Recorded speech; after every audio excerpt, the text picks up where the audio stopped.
పాపాల మీద పాపాలు చేస్తూ మానవుడు పాపపు జీవితాన్ని విడిచిపెట్టకుండా ఇంకా రేపు ప్రళయ దినము నాడు అల్లా యొక్క అతిపెద్ద శిక్ష అయినటువంటి నరకానికి అర్హుడైపోతాడు.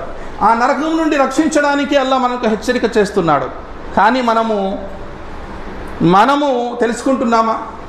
ఈ శిక్ష ఎందుకు వచ్చింది? మనకి ఏదైనా కష్టం వస్తే మనం ఏం చేస్తామంటే ఎదుటివాడిని బ్లేమ్ చేస్తాం, ఎదుటివాడికి మీద తప్పును తోసేస్తాం, వీలైతే భార్య బిడ్డల మీద కూడా వేసేస్తాం.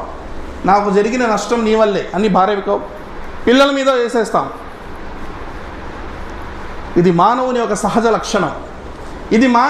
ఒక సహజ లక్షణం. నేను తప్పు చేశానని ఒప్పుకోడు ఏ మనిషి కూడా.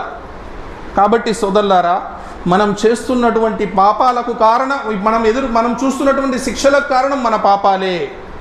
వాటిని మనము తెలుసుకొని కళ్ళు తెరవకపోతే అల్లా తరపు నుండి